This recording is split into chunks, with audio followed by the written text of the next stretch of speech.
let me remind you that these jobs don't give a fuck about you, okay? Not a single one. Something that honestly dawned on me was that for 17 years, so for half of my life, essentially, I have been working for jobs that just never cared about me. Ever. I think out of all the jobs I've had, I think I've only had 2 jobs that respected me and valued me and worked well with me. But all the other jobs, they did not.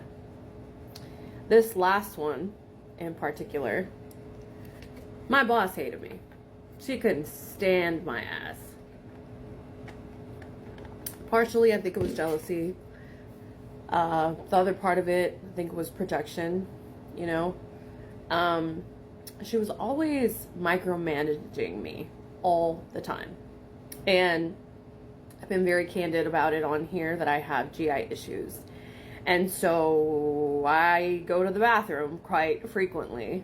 And unfortunately, no, it's not a 5-minute break. Like, I have to go to the bathroom. And, you know, she was just always micromanaging me all the time. You know, where I was going, how long I was going to be, like, just a lot. At the same time, she never respected me as an employee. I genuinely feel like a lot of times she would go out of her way to do things to make me look incompetent. You know what I mean?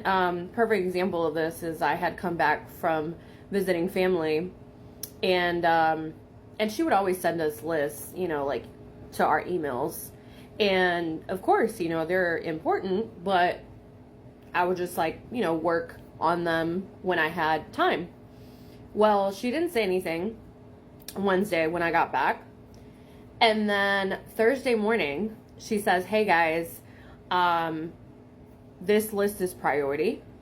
It needs to be done by May 30th, which was that Friday, like the day after." And it was a list of 95 clients. I was working in mental health as a medical receptionist. So she said, this list needs to be done, which means that either these clients need to be scheduled or they need to be touched on. So, you know, it needs to at least be seen that we reached out, we left a voicemail, you know, whatever.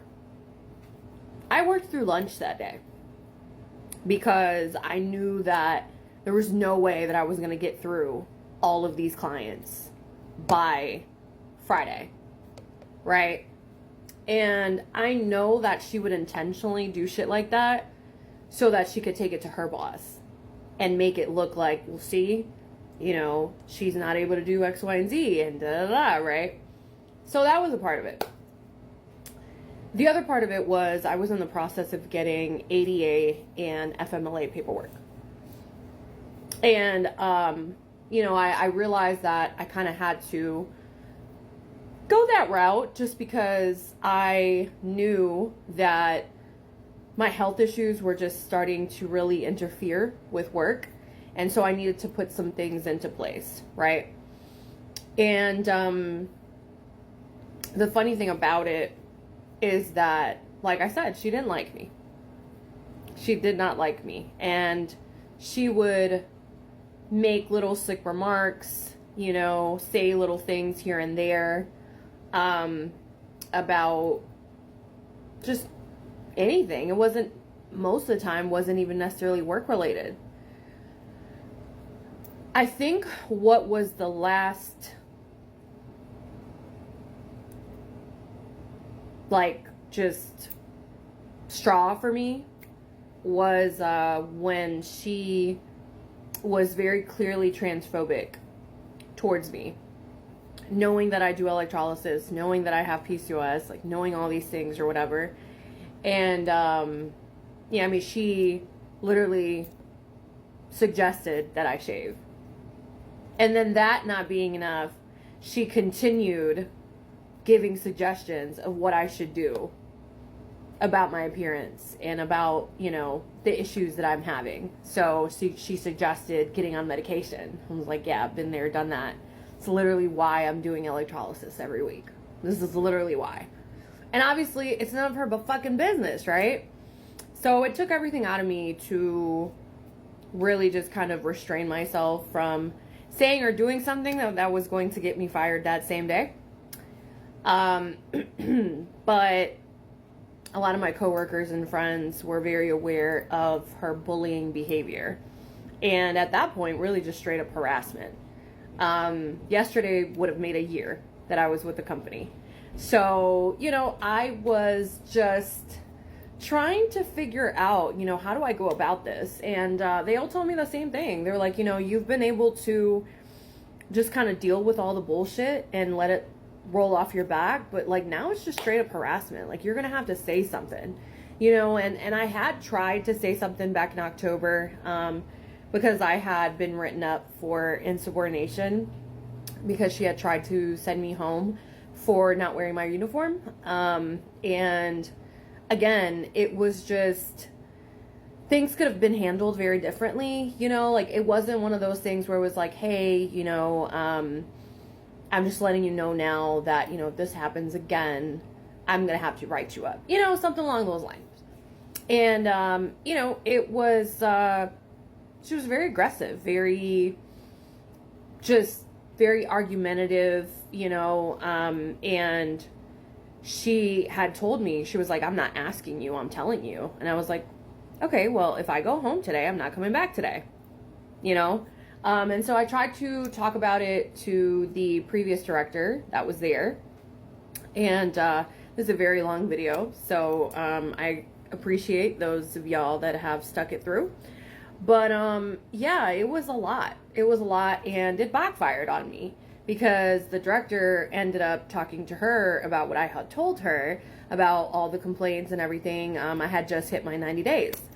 So I didn't want to lose my job, and I was still in my in my relationship at the time, and there was just a lot of different moving pieces. So I was really trying to not get fired. So fast forward to now, you know, my friends and coworkers were like, you have to report her. You have to report her. And so I decided to do just that. I reported her to the director that oversees all the clinics.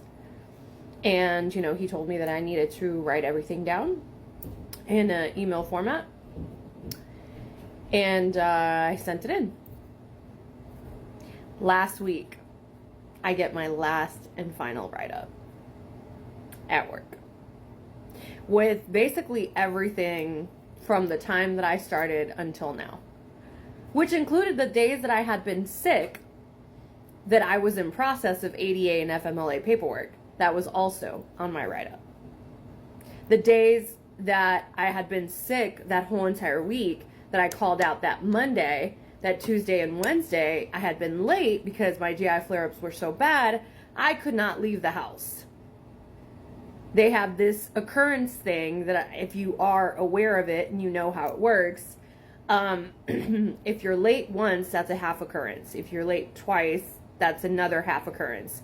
So she hit me for Tuesday and Wednesday and intentionally put that I had another occurrence. And basically that I had about over 4 occurrences in a 12-month rolling period. She knew what she was doing. She was covering her ass. And initial to that, you know, it was the fact that she wanted to be able to have enough so that anything that I did, she'd be able to fire me. So I did not want to give her the satisfaction of having her fire me. So I quit. And I feel so much better about it because I still went to the doctor, still, you know, did what I needed to do because she denied me going to my doctor's appointment, which was crazy. I mean, you think about that, right? And she said she didn't deny me going to the doctor. She said that it was just because I was out of PTO. My coworker had already put in her time